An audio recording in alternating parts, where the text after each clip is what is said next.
newscasts and learn more about the news feed, visit cjlo.com/news. Okay, hit us.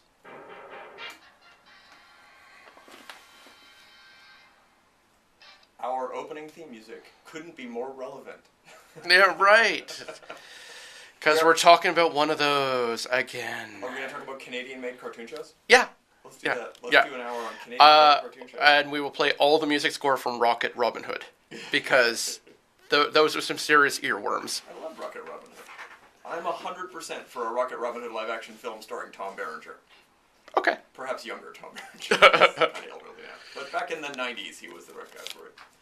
At this point, I don't know, anybody with a square face. I don't know, just sing the Rocket Robin Hood song while you're watching Sniper. That works for me. Okay. So, welcome to CJLO 1690, Shane Simmons. My name is Michael Brody, and it is April 28th, which means 2 days ago, the latest Marvel extravaganza, Avengers Endgame, how would I put it, premiered? Oh, I heard nothing of this. Another one of those came out? Well, unfortunately, Tess can't be with us today because she's still watching it. Yeah, well, she... Because it is not a short movie. Yeah, it was. She didn't realize it was going to be 23 hours long. It does have 17 endings. It has about as many endings as Lord of the Rings did. Yeah.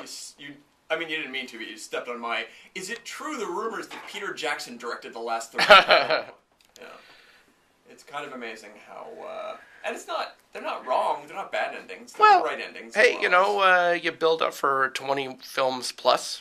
You've earned a few endings. Yeah, I think we're at 22 or something. I think this is the 22nd one officially. Something like that. So today let's talk about... We did a show a couple of years ago where we ran down Marvel titles. A show. That's not how I remember it. I remember doing 15, 16 shows about covering every Marvel movie. We could have done it in 1/2, but you insisted on adding in all the television shows and DC things. That wasn't me. Comments. That wasn't you. You weren't here for that. However, I did go back to the 1940s to the original Captain America film. Completely reasonable. We didn't even touch on the Captain Marvel serials from the time, or the original Batman serial where his ears are floppy. That is one of that'll be our DC Universe show. Yeah. Series of 15. Oh dear, we should do that. The problem is that once we get into the modern age, you and I hate all the movies, so there's not a lot of... I don't know, I do like the 1940s floppy ears Batman with the incredible racism. That's true, that one is among the most racist of anything I've certainly never seen a film that was so pro-internment camp. I'm down with that. It's pretty. It's a pretty bad thing that I think they pull it back out again when DVDs became a thing. Didn't they pull it out with a non-specific cover with just the word Batman on it? Right. Yeah. They very misrepresented what it was. I mean, I bought it knowing damn well what it was. Okay, but it does exist on DVD. Oh yeah, it does exist on DVD. But they pretend it's like a Batman film that might satisfy modern audiences, and they were so wrong. So DC and therefore Warner Brothers did not opt to Song of the South this movie. No, nor did they, like the Tom and Jerry reissues, have Whoopi Goldberg apologizing for all the racism. Oh, I don't know about that one. Yeah. Awesome. It is every bit as good as it sounds. I'm going to mention something about Whoopi Goldberg. Now, I don't dislike Whoopi Goldberg, but she doesn't do a lot of fiction anymore, so I don't tend to see... I don't know, The View seems pretty damn fictional to me. That's an easy joke. She doesn't make a lot of movies or appear on too many TV shows. It's not the 80s, and she's not starring in feature films and on Star Trek The Next Generation. So she's mostly just a public personality now. I have caught, let's say, 5 interviews with her, at least snippets or full interviews, because she did do the David Tennant podcast, and I do like him. In the last couple of years, I have caught about 5 Whoopi Goldberg interviews, released at different years, different times. Every single one of those interviews, she talks about flatulence. It's an unending conversation topic for her. She won't let it go. It's kind of, she'll build up a point, and her end genius comment will always be something to do with that. Well, she did name herself after a gag cushion. Yeah, I was kind of building towards that too. It's like, what's going on, Whoopi? She's... Yeah, she's become kind of an odd character, I would say. At any rate, this is the all Whoopi Goldberg episode, I guess. Yeah, sure. Okay, so on to Jumpin' Jack Flash. What was the name of her Sam Elliott movie? She made one where she was a cop, and Sam Elliott was... Oh, The Big Lebowski. Yeah, that was awesome. Yeah, I did like her pithy remarks about bowling balls in that film. Perfect.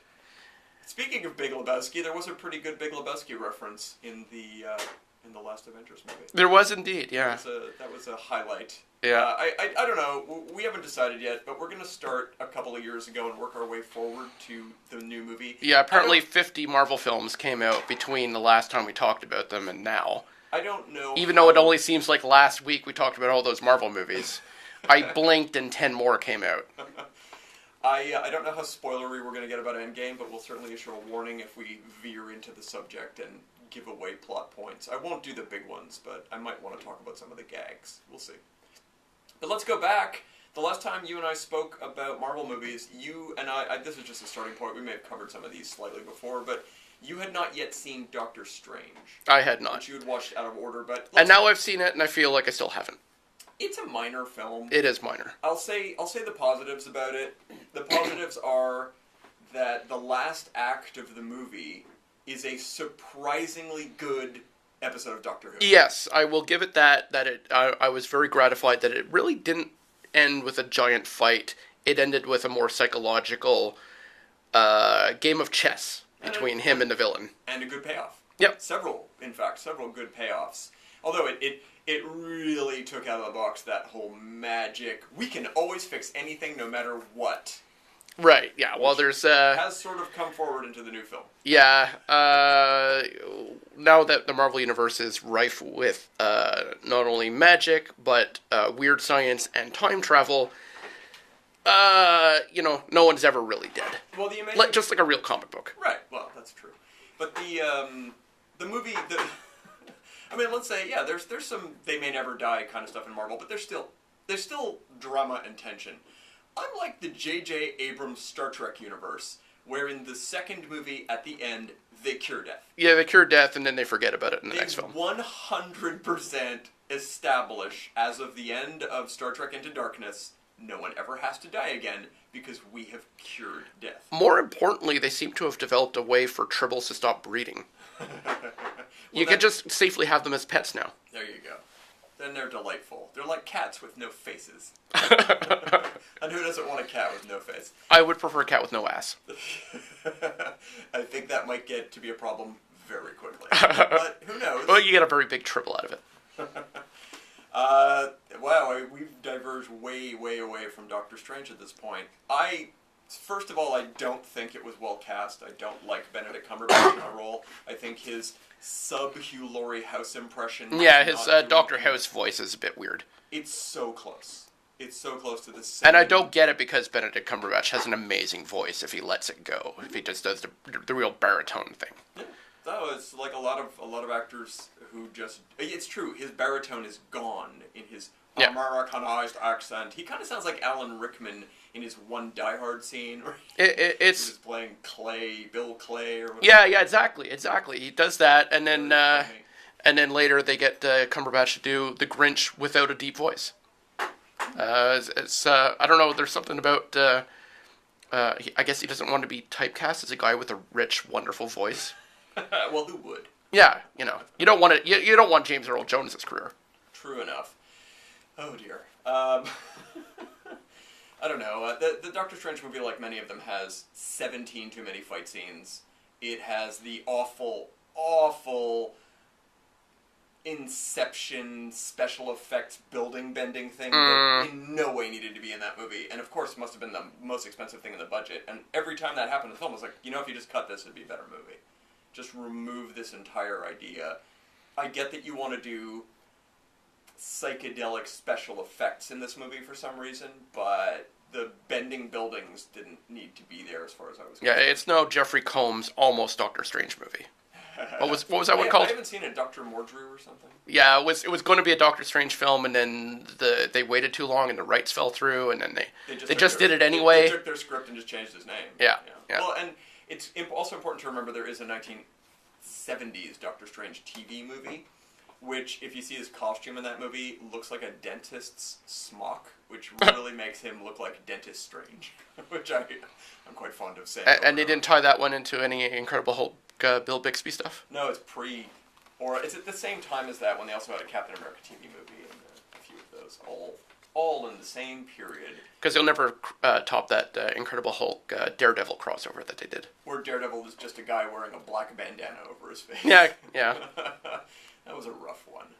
We don't have a budget to do anything related to a costume, so here's your guy in black leotards with a scarf over his face. And did we mention this was arbitrarily going to be the entire end of the Incredible Hulk cycle of stories? That's well, yeah, but there were 3 or 4 of those. Yeah, no, but that specific one, that's the last one. No, that's the first of 3. Oh no, it's the second of 3. The third and final one.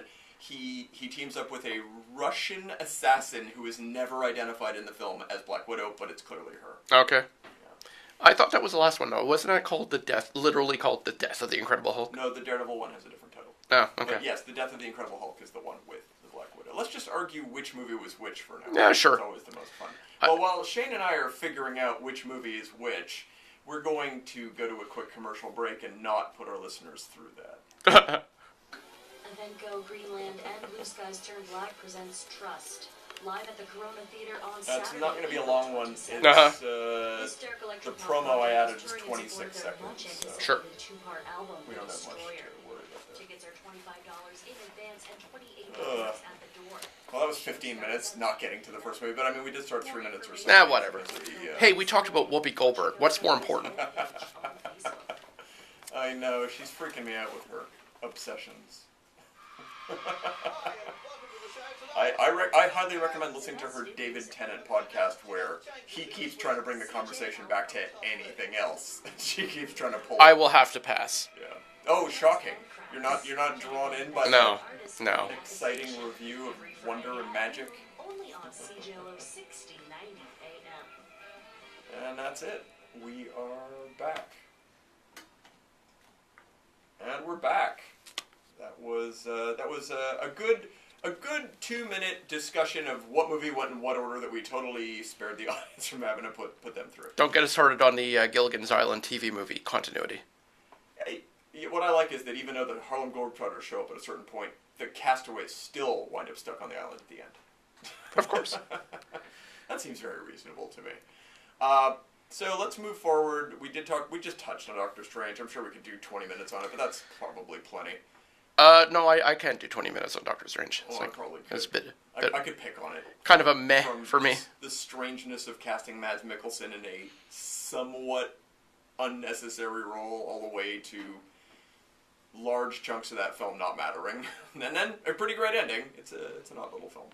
So I think I didn't mark down what years these were, but not far along. So what other after that, rubbish came out in the interim? Well, we're going to talk about all the Marvel movies, including the other company Marvel movies. So not long after that was Logan. Mm-hmm. Logan, A film we're which both you and big I fans did. of. I'm kind of glad Tess isn't here because she, for some reason, feels the need to defend this movie when Most people do. it is among the worst films of its kind. I wouldn't go By which nearly I mean- that far, but I don't think it's a well-structured film. By which I mean tragedies that will actually go all the way to killing your lead character at the end. It is one of the least satisfying of all of those ever made. I am so disappointed in what that movie becomes. Because, yeah, structurally, it's the biggest...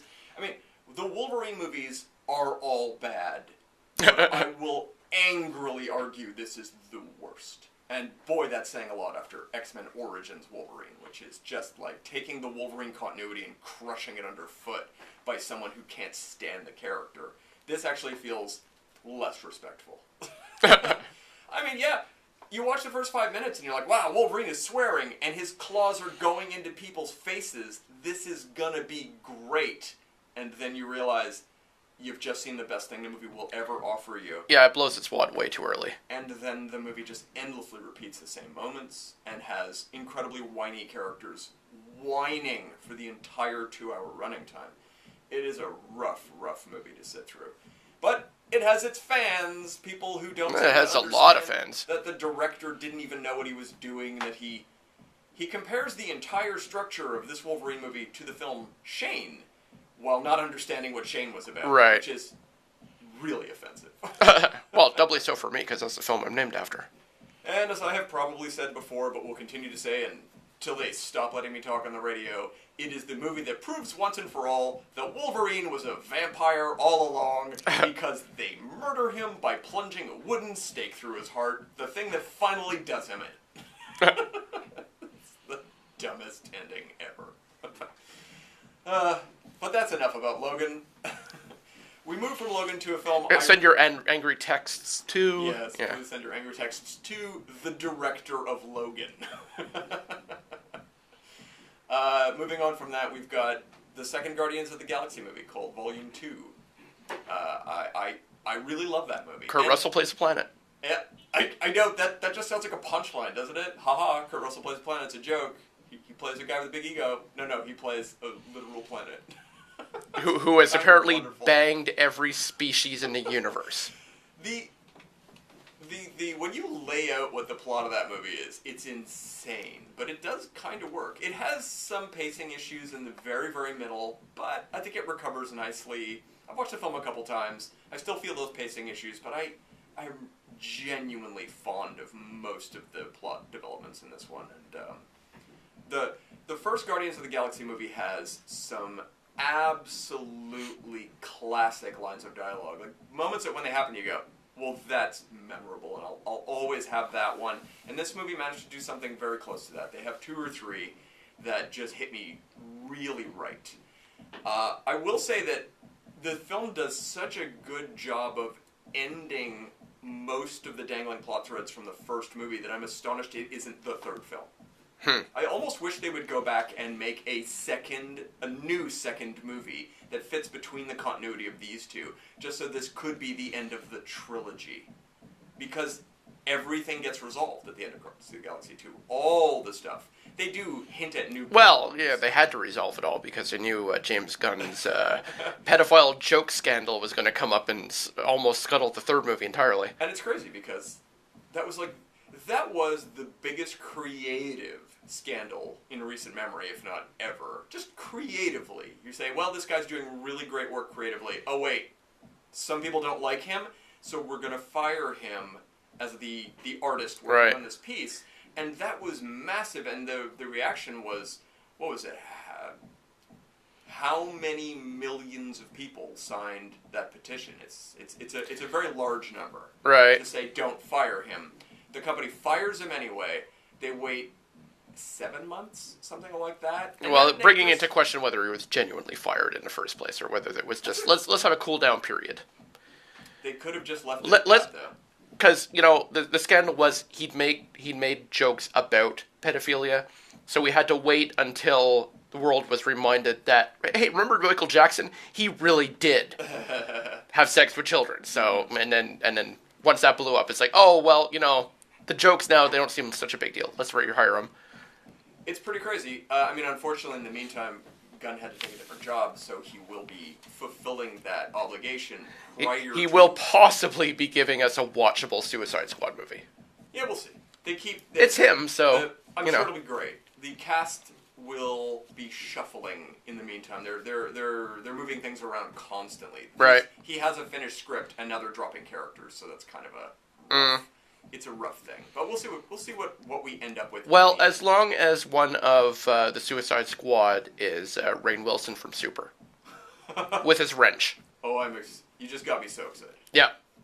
That's the film I want to see. I'd actually be happy if he just wandered in like a totally crazy person and took over the entire story. Because, of course, Harley Quinn will become hypnotized by him. How could she not? I don't know. She could, as far as I can concerned, he can come in and wrench her first, and then just take over the whole squad. She's the rabbit he's been looking for. Now that's a deep cut for Super.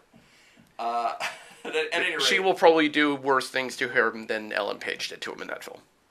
At any rate, in about a month, we'll be seeing another James Gunn produced film called, I think it's called Brightburn, which I know just enough about to know not to learn a single other thing about it before I sit down in that cinema. It is threatening to be I won't say masterpiece, but certainly something that will sit on the shelf next to Super in terms of where it falls in the quote-unquote superhero universe. Yeah, incidentally, if you still have not seen James Gunn's film Super, it is the greatest superhero movie ever made. It's up there. It's certainly up there. Yeah. The greatest superhero film ever made used to be Unbreakable. But now that's in limbo, possibly forever, because of my feelings towards the director. They haven't just gone down. They've been obliterated by his most recent work. So I just cannot look at Unbreakable objectively at this moment in my life. I'm still angry. I'm still in that cinema as we speak, getting angrier and angrier while watching Glass. Yeah. The fact that people don't hate that movie as much as me makes me even more upset. I think everyone should be exponentially angrier than I am, so I could let this go. Okay, careful, you're gonna Hulk out. So following Guardians of the Galaxy 2, we got a Marvel-made Spider-Man movie. We got Spider-Man Homecoming, which is kind of good, kind of a massive convoluted mess, and unfortunately spends the majority of its running time making jokes about how Spider-Man is wearing Iron Man armor, which I could have done without entirely. Now, I could have done without the gadget-laden suit, and I do miss any Spider-Man story that doesn't feature Peter Parker's life being absolutely miserable. He's kind of happy in this film. Period. He's just kind of happy. Things are okay. You know. Things are okay, but I did really appreciate that it was not I gotta save the world. It's like, nah, I gotta stop some arms dealers. Yeah. That's low-key. There were a lot of good choices made in this film, but some meh choices. I don't love the fact that he's basically wearing souped-up Iron Man armor Spider-Man costume, which not only does he have a few too many gadgets when the movie starts, but halfway through the film, he unlocks achievements, and it becomes a complete Iron Man costume after that, with a kill mode and all sorts of madness. That was when they lost me. It's like, this isn't Spider-Man anymore. This is just Tony Stark Jr. with an imbecile at the helm. And sadly, Spider-Man is a dumbass in that movie. On every level. Every choice he makes things worse. You can go through that movie. I think you were the one who told me this. Maybe you weren't. Someone mentioned this to me. They said, arguably, if you remove Spider-Man from every scene in this film, things don't go wrong. I don't think that was me. But... Starting with the bank robbery, where he intervenes. Some people basically robbing an ATM. And he intervenes, and they destroy the ATM and the bodega across the street. Never would have happened. Right. And they get away. So yeah, Spider-Man does not do great work in this film. Also, he destroys an entire passenger ocean liner boat thing. The ferry, the Staten Island ferry. Like, so much of this is just on him, right to the end. It's like, oh no, Michael Keaton might have made some money had Spider-Man crashed that jet for him. It goes on, like, an endless amount of him interfering in ways that don't benefit anybody. Michael Keaton had to be stopped before he founded McDonald's. Oh, wow. I like that. I like that as a prequel idea. I would argue that the founder could pick up not long after he gets out of prison from this movie. There's a certain quality to that idea. Here's the thing about the Spider-Man movie, Homecoming, that was the most disappointing to me, is that it's directed by the director of a little tiny movie called Cop Car, and Cop Car is a cinematic masterpiece. It is one of those tiny little perfect movies that is so good that when they announced that guy was going to direct a Spider-Man movie, I just prayed that on any level his filmmaking would just bleed into the movie a little bit. We'd get one long take of something interesting, but that was gone by the time the Spider-Man movie was finished. There's literally none of his style is in it. Now, like with Sam Raimi's Spider-Man 2 or Tim Burton's Batman Returns, I have my fingers crossed that the new movie, which is by the same director, will be the one where they say, well, the last one made so much money, just do what you want. Mm-hmm. Let this be your Batman Returns. I'd be very happy if it was 2 hours of Spider-Man fighting circus freaks. or a really outrageous Dr. Octopus movie where he's talking to his arms for the whole film. That works for me too. But we'll see where it ends up, because we have a new one coming out this July. This July. Yeah. Actually, you know what? Tonight, I'm hosting trivia at Grumpy's Bar, which is 1242 Bishop Street in downtown Montreal. And tonight's theme is Marvel movies. I'm going to do quite a few questions about Marvel films. And here's a little tip for you. One of the questions tonight will be, what is the title of the next Marvel movie to be released? You can get a full point just by knowing what the next movie is called. It has an odd little title. I won't repeat it on air. You can Google it if you want. We probably will. And, yeah, you're right. Keep listening to the show for further clues. If you could get the answer to this trivia question if you just hang on for another half hour. But as I said, I'll be doing Marvel trivia tonight, and I would love it if some listeners showed up, somebody who wasn't aware of it. Like I said, it's at Grumpy's Bar, 1242 Bishop Street. We start around 9 p.m., and if you come down tonight and you remind me that you heard about this on the radio, I'll buy you a shot. But you gotta remind me. I won't otherwise. And if such a thing happens, I'll be overjoyed. Let's cap that at 10. The 11th person's not getting one. Turns out we have massive ratings that we never knew about, and 50 people will show up. I mean, if 50 people show up, something will happen. I promise. I'll do something. I won't leave it totally high and dry. I would be impressed. If more than 3 show up, I'll be impressed. Anyway, that's my tonight. A little trivia with a very heavy Marvel bent in it. So it's actually, if I may say so myself, it's quite a good round of trivia. Hopefully somebody will show up and appreciate it, as opposed to the regulars who don't know there are Marvel movies. So yeah, that's Spider-Man Homecoming. What other balderdash came out? After Spider-Man Homecoming, we got one of the best Marvel movies. We got Thor Ragnarok. Oh, yeah. Which, yeah, I keep hearing about people who did not like that, but that is baffling. I enjoyed the hell out of that one. That is, let's say this episode of CJLO's 1690 Cinema Smackdown is sponsored by people who don't like Thor Ragnarok. I saw that the same day I saw The Last Jedi, because I had to go see something else to wash that terrible taste out of my mouth. And Agatha Christie just wasn't doing it for you. Yeah, I also saw Murder on the Orient Express, a triple feature of try and console myself that The Last Jedi blew. But I really enjoyed Thor Ragnarok. I brought a lovely young woman with me to that performance, and she laughed uproariously at a number of things in that film. Like, more than I thought she was capable of laughing at. So it's kind of a great screening of that particular movie. It is a good audience film. It's one of those movies that is a lot quieter at home by yourself. There's a lot of really good little gags. The entire film, and I almost never use this in a positive way, but the entire film feels pleasantly improvised. There's just this element of everyone just looks like they're kind of spontaneously having fun with so many of the scenes.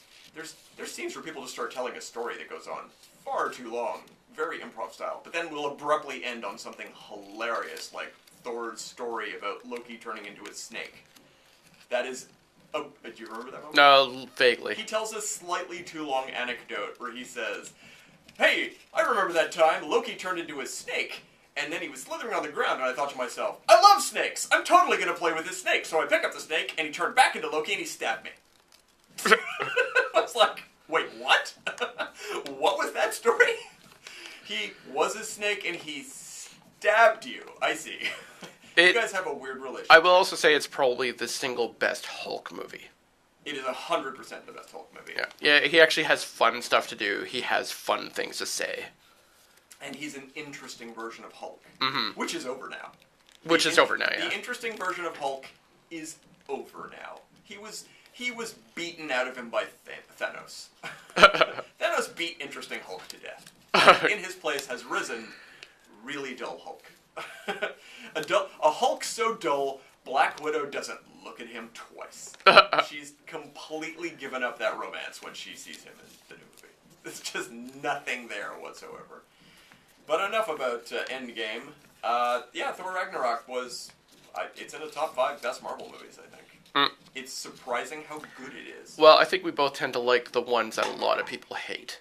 I haven't heard a lot of hate for this movie. Yeah, I also hear a lot of hate for Iron Man 3, which, of course, we both adore. Which is also, like, a colossal, messy movie, but has, and I will argue, has a 15-minute too long third act. That fight scene goes on. Not just too long, obscenely too long. Like, it is fight after fight after fight after fight that could have been resolved in 2 seconds, and I just don't like the movie when that happens. I do like almost all the dialogue in the film, and most of the other action pieces and pacing, but yeah, the armor fight at the end it's too much for me. Anyway, I don't mean to crap on it, so I'm just devil's advocating a movie I do quite like. So after Thor Ragnarok comes most people's favorite Marvel movie of all time, which is Black Panther. Oh, It that is one. the most well-regarded, most well-liked, and least... Except for everybody in this room. Yeah. I mean, we've never gotten into this with Tess because she actually likes this film, but I mean, the only things I can say positively about this film are there are very attractive actors in this movie, and all of them are desperately searching for anything good to do, and there's nothing for them to do in this movie. Just nothing. I maintain you could have made a good Black Panther film, but this is not it. No, I agree. Convoluted, confused. You know, the thing about the whole Marvel Cinematic Universe films is they can be relied upon to hit a base level of entertainment value. I sort of compare it to the James Bond series in that same sort of way. That even the bad ones sort of have like that base level. Well, it's a fun night out at the movies, even if this was kind of a crappy one. Right. And I would qualify Black Panther as being right at the bottom of the pile. Mm-hmm. There's a few other ones that's like, yeah, that one wasn't great. Yeah, I didn't really like the first Thor movie. I didn't really like Ant-Man too much. I didn't really like The Incredible Hulk too much. But yeah, Black Panther, it just irritatingly overpraised. Yeah. I mean, it's one thing that I didn't get caught up in the story at all. I didn't care about the villain's plight. I didn't care about the hero being dumb enough to keep taking away his own powers on purpose. Just to prove what a man he was. I don't care for a depiction of an incredibly advanced society that is still tribalistic and deciding monarchist succession by fistfights and duels. And it's like, come on. I actually don't mind that at all. I think that's actually one of the only charming things about the film. Oh, but I will argue this. This is Wakanda, you're so advanced, and yet you have not yet discovered parliamentary democracy. My issue with it is that there has been a lot of really good black entertainment, which is films with African American characters or other ways of depicting it. There have been lots of them, lots of full TV shows, lots of full films, but what I'm noticing is that almost all of them rely on there's an evil gang structure. It is almost always gang-related. The entire first, if not, I don't recall the second season, but the entire first season of the Luke Cage TV show is Luke Cage versus a gang, a mob. The Black Panther movie is Black Panther versus multiple gangs. It's just it's the gang culture. Yeah, but it wins it over because he has battle rhinos. I'm blissfully forgetting about those battle rhinos. Well, once again, advanced science fiction society with battle rhinos. I just want to see, for instance, a Black Panther movie that is not about a group of people moving into his territory to try to push drugs or murder innocent people with machine guns, or the usual exact same plot point from everything. That there's no need for this to be the only story. I think this story has been told enough. Well, it threatened to be interesting with the whole, this is an isolationist society that a lot of people, they know Wakanda exists, but they don't understand at what level it exists at because they keep all that stuff hidden. Yeah, and it's about them entering the world stage and kind of admitting, yeah, we are this incredibly advanced society because we have this vibranium stuff that landed on Earth a zillion years ago. could have been interesting, and yet wallows in a dispute over who should be on the throne. Yeah. And it's like, yeah, we've seen that before in Thor, and it was kind of boring then, and that's boring all over again. And I will argue that as this episode airs, they are gearing up to the biggest argument ever about who should be on the throne on the last few episodes of Game of Thrones. It's the one plot point about that show I could not care the least bit about. Who's going to end up at the end being whatever. I just want to see these characters' interactions. I don't care about who gets the royal power. A terrible idea for the climax to involve that, but that's what Game of Thrones is doing right now. So after Black Panther, they finally made it to their big, giant event movie, which was announced as a single film called Avengers Infinity War. Are we missing a Deadpool 2 in there somewhere? It's after. Oh, it's after? Okay. Or I mean, on my list it is. Okay, whatever. Months and months earlier. At any rate, I can't Avengers keep Infinity track. War came out, and it was the event film. It was a 2.5-hour fight scene movie. Almost entirely fighting. It is very well accomplished. It is not a great movie. But the thing is, it was so... The odds were stacked against it, because I had called it out when they announced it about 3 years earlier. This is where we're going. Yeah. And I thought, there's no way you can make a film with that many characters be coherent at all. It's very coherent. And they pulled it off. Yeah. So it's like, congratulations, you took 50 different characters, you crammed them all to 2.5-hour movie, and it didn't feel rushed, and the appearances, even though some of them have very little screen time, they didn't appear token. It felt like everyone got their moment. It's a Marvel event story. Yeah, they managed to pull that off. It's sort of the cinematic equivalent of a Marvel annual, where they jump from book to book to book, and they disrupt everyone's storylines with a bunch of bullshit. They also had a lot of... But they did it properly. They had a lot of surprising character interactions you never would have expected, like Thor and Rocket Raccoon. Yeah. Peter Quill and Iron Man arguing about something. There was some great little moments, but it's a war movie, it's a fight movie. I wasn't particularly drawn into the overall story. Well, having hinted at Thanos for, X number of films before this, once he actually shows up, he's an unusually well-rounded villain. Sure. He has a motivation that's like, I kind of get it. Yeah, but the problem was, I believe you pretty much agreed with me. His motivation was, yeah, I can get behind that. I can get behind it. I'm not like horrified that he has this thought of we're destroying each other over this problem that there's just not enough for everybody. So maybe, it's like, this is a statement that has been made many a time about humanity, which is, what humanity needs right now? A good plague. Just thin those numbers down. The problem with Thanos is that he's a hammer, and every problem looks like the same nail to him. Yeah. So, having made a career of going from planet to planet, wiping out half the population there to, fix things and make sure that there's enough resources for everyone. Which is a model that works. Yeah, except it's like, if I get this Infinity Gauntlet made, I'll be able to just do that to the entire universe in one shot, as opposed to thinking, wait, if I get this magic thing that can make me do anything, instead of killing everyone, I can make enough resources for everybody. Yeah, he doesn't really have that. No, he doesn't really think that through, does he? No, unfortunately. But, hey, he's the half Galactus. If Galactus shows up, he's eating everything. Right. Thanos just makes half of you go away. It's an interesting concept. I don't know if it's followed quite far enough to actually make logical sense, but, I'm kind of behind it as a general rule for a villain's motivation. At least I don't think, well, what does he want? A big bucket of money. Great, I can so get behind that desire. Mm-hmm. Like most villains. Or revenge for some, imagined slight. The world's got to pay because I burned myself in an experiment. Oh, yeah, that's everybody else's fault. We hear you. Mm-hmm. At any rate, it's Infinity War is fine. It was a little rough getting to the end of the movie and realizing, oh no, there's a second part to this. Because they were initially announced as Infinity War Part 1 and 2, and then the last... And then they pretended... They pretended they never said that and took it back because they didn't want to lose money on the idea that people would say, well, I'm not going to pay to watch half a movie. Right.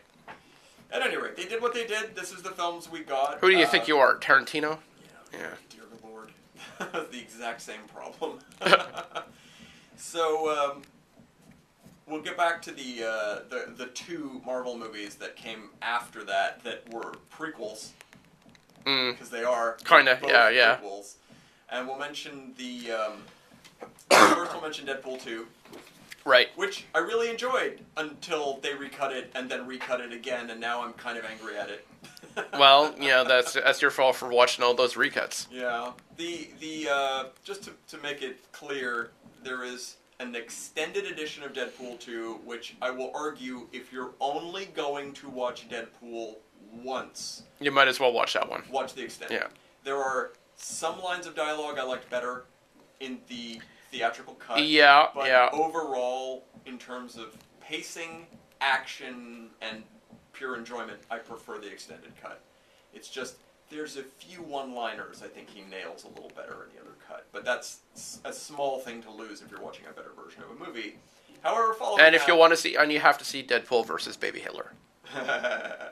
Following that, they did release the PG version of Deadpool 2 for some reason. For some reason, indeed. And it is an unwatchable mess. It does not make sense if you haven't already seen the movie.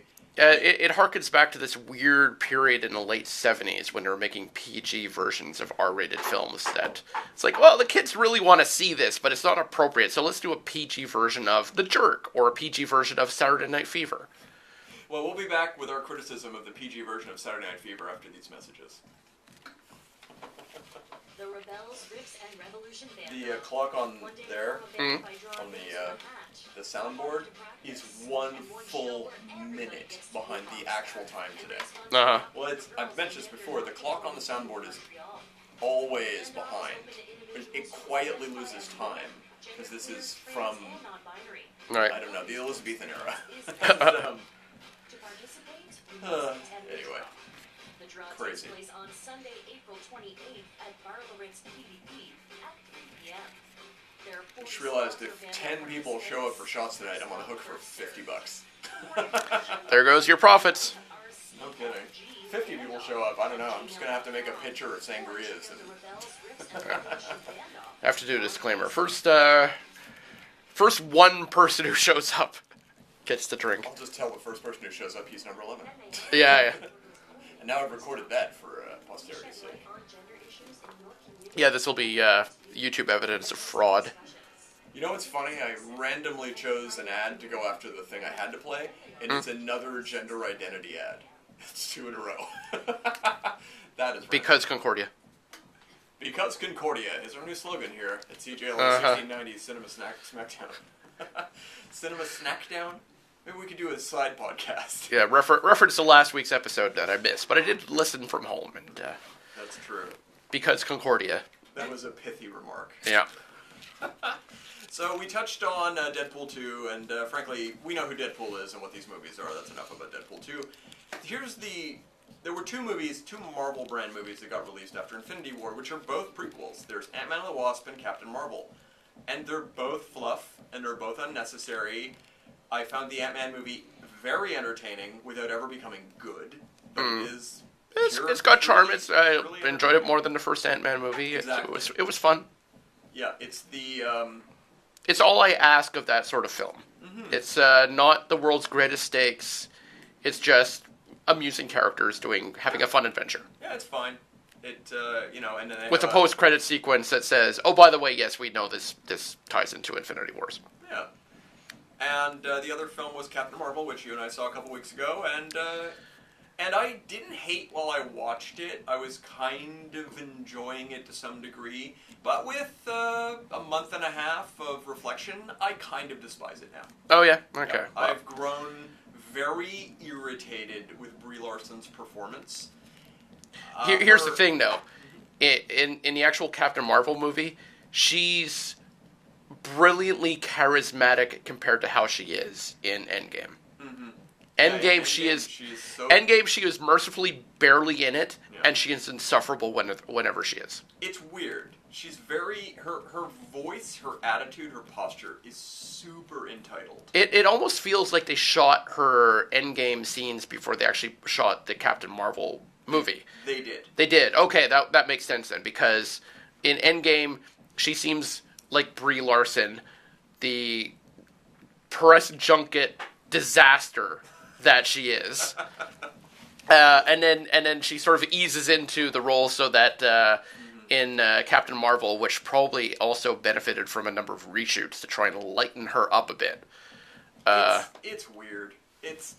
I remember the first 15 minutes of watching Captain Marvel thinking, I don't think you're very good at this. And then she sort of mellowed for me, and at a certain point I was like, oh, all right, I'm kind of all right with this. But ultimately, when I look back on the film, I don't really like it. I don't care. Well, it's another bottom of the barrel as far as the Marvel Cinematic Universe goes. Yeah. I would put that in. If I made 3 tiers of excellent, good, and meh, it's one of the meh ones. Oh, it's meh for sure. It doesn't really have anything to say. It's an entire movie based around her realizing she has powers. That's kind of what the movie is. Like, oh wait, I do have powers. And then she pulls a power-resisting piece off her body that isn't really talked about much until that moment. Right. It's just not set up well. Well, it's that little patriarchy tattoo thing that's holding her back. Yeah, well. And then rips that off, and then suddenly she's the most overpowered Mary Sue of all time. Yeah. If you don't know what that means, look it up. I will say, though, that Captain Marvel is a breath of fresh air compared to the Sony Pictures Venom movie. Oh, I forgot about that one. Is so poor, so lacking in the slightest bit of charm. It feels like the very worst moments of Spider-Man 3 drawn out over 2 hours. Tom Hardy is an okay actor generally. He has his highs and his lows.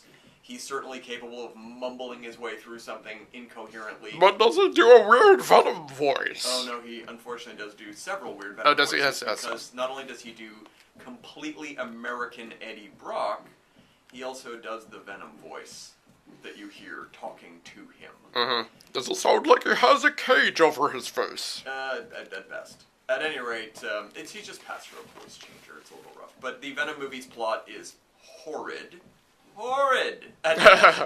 And you will watch endless scenes of goo moving like it has a mind of its own, at which point in the film you meet a creature with larger goo costume than his goo costume, and their goo costumes merge and fight it out in gooey, terrible CGI awfulness that goes on and will not end.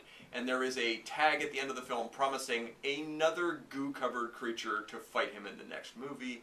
Yay! And unfortunately, this movie made too much money, so there will be a sequel with goo-covered characters fighting each other again. But so it's Blob versus Son of Blob. Yeah, plot-wise, character development-wise, Venom is probably the worst film ever made with a Marvel stamp on it. It's Electra bad. And there are people who love this movie, but they're not talking about the story. They're just talking about watching a guy with a lot of teeth in his face bite people's heads off, which I can appreciate, that's fine. It's a very poorly written film. So I like to segue from Venom to a quick shout out to the best Marvel movie ever made. I've come around to deciding, which is Spider-Man Into the Spider-Verse. It's the polar opposite of what's wrong with Venom is everything that's right with this film. The Into the Spider-Verse movie has subtle character development that carries through the entire movie from beginning to end, as multiple characters have arcs that pay off spectacularly in the last 10 minutes. I kind of couldn't love something more. I've said this before. Spider-Man Into the Spider-Verse is as good an experimental movie as Scott Pilgrim vs. the World was. Now, not everyone loves Scott Pilgrim vs. the World, but those who do know what I mean. It is a multimedia, brilliant experiment. The thing is, Spider-Man doesn't have songs in it, but it's one of those rare films where, had they thrown a few songs in, I probably would have gone with it. Yeah. So that leaves us 5 minutes to talk about the most recent movie, which is called Avengers Endgame, the 3-hour-long arguably the conclusion to the Marvel Universe films. Yeah, even though they're going to plot on for more, but it does sort of wrap it. If this was genuinely the end point, you could say, yeah, okay, fine, you've told a complete story. Yeah. Congratulations, we're done. And whereas, but we're not done because money. Whereas Infinity War was 3 entire hours of fighting, this is whatever the opposite of that is.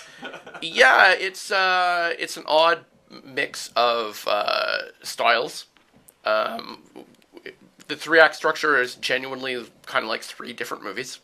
Here's the thing. Now, you won't fully understand what I'm about to say because you haven't watched this, but Marvel Avengers Endgame is pretty good. They do an okay job of showing you what a bereft world would look like. So I guess we're saying a little bit in the spoiler department here, because I'm going to start off just by saying this movie takes place in the world where half the people have gone missing. And they do try to give you an impression of how sad everybody would be. Now, it cuts to 5 years after the snap, and we get to hang out with people and see how they're still feeling after 5 years. And everyone is still crying their eyes out every minute that they lost. People are not getting over it. They're letting the trash pile up. 5 years is a really long time. No one's out and about. Now, here's the thing. This joke has been made, but I'm not making it as a joke. This movie owes an awful lot to a television show called The Leftovers, which is the show where, when the show starts, a percentage, not 50%, a smaller percentage, but a percentage of the population vanished overnight. And the entire series, The Leftovers, is about that mourning, that feeling, something is missing, people are gone, we're all really upset. And The Leftovers, they do that story so well. And it's so recent that in this movie, it's just like a very pale imitation. I would argue that what you should do in between seeing the 2 Avengers movies is go sit down, watch the entire series of the 3 seasons of Leftovers. It's actually not that many episodes. It's maybe 30 hours of your life. View it as the interlude, and then go into the Marvel Endgame, the Avengers Endgame film, as the conclusion to The Leftovers. It works. I think Damon Lindelof knew what he was doing when he wrote that. That's my theory. He knew. Come on, the guy who masterminded Lost must know a thing or two. Of course, yeah. Knows exactly where the story's going. No joke, The Leftovers is a magnificent version of what happens when the world loses a percentage of its people. And so the Marvel movie version was pretty light in comparison. At any rate, what are your thoughts, Shane, beyond that plot point? Well, I have to say, I can't believe that they spent an entire film before this leading into, okay, we're going to establish this character who's going to be really, really important for the next film, and then proceed to do absolutely nothing with her. She does tow a spaceship and punch Thanos in the face. Yeah, whatever she does is purely this functional thing that any number of other heroes established in the Marvel Universe could have done. Yep. And then, most cringingly, there is a scene towards the end where other female superhero characters rally around her in this sort of this moment of, yes, girl power. we will, yeah, but we will stand behind you in light of all the negative fanboy reaction to you.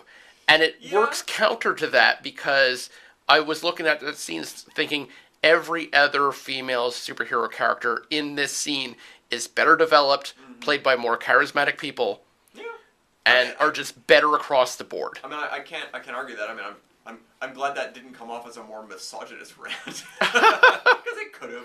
But I like the fact that they did sing. No, I like well-rounded characters in Captain Marvel. It's not. I agree. And yes, that scene, because they were promoting her and giving her her own franchise, I guess they felt they need to put her in front. But I'm a lot more She seems to be the product of a studio note where someone in the mix said, we're going to push this character hard, despite what the creative end... Because, the Russos who did this role, they seem to have no use for her. Yeah, they get rid of her. They seem to literally have got, okay, fine, we'll include her in the film, but we'll get rid of her as quickly as possible. There's a scene early on where she says, look, there's other stuff going on in the universe that I have to contend with. Okay, fine. So then she disappears for 2.5 hours. Yeah. Just gone from the film. Has nothing to contribute. Shows up at the end, and... When you say someone was gone for 2.5 hours. It's a wild exaggeration. Not in this case. No, not in this case. No. Yeah, I mean, if you want to get your dollars value seeing a film, Avengers Endgame is 2 entire movies, if not 3, worth of content. So, you got that going for you. I will argue if you're going to watch a nearly 3-hour movie anytime in the near future that you don't worry about Avengers movies and instead enjoy a nice, heavy helping of Dragged Across Concrete instead. Yeah. Which is 2.5 hours of character work. No, it's a 2:38. That's it, isn't it? Right. Yes. Yeah, that is a movie. But as we dwindle down our last 40 seconds on the show, there's nothing terribly bad about the new Avengers movie. It's fine. Yeah, well, it's fine. It's a reasonable conclusion. Minor quibbles all aside. The thing is, there's a long roster of stuff that's yet to come. And I have to say, it's a long list of, I don't really care. Yeah, well, you've got 30 seconds if you want to name titles. Okay, well, we have the next Spider-Man movie, which is the closest. We have a Black Widow film in the roster. We have a Hawkeye TV show. We have what I'm calling The Falcon and the Snowman, but it's actually The Falcon and the Winter Soldier. Another TV show. Black Panther 2. Shang-Chi, which is a character I don't even know who the hell that is. Yes, you do. I do? Okay, well. He's the master of Kung Fu. You will have to... Okay, fine. He's the Bruce Lee character. Doctor Strange 2. WandaVision TV show. Guardians 3, which that I care about. Continues to ramble titles. Loki TV show. I'll thank you for listening. The Eternals motion picture. Brody, I don't know who the Eternals are really, but I'm sure I'll care.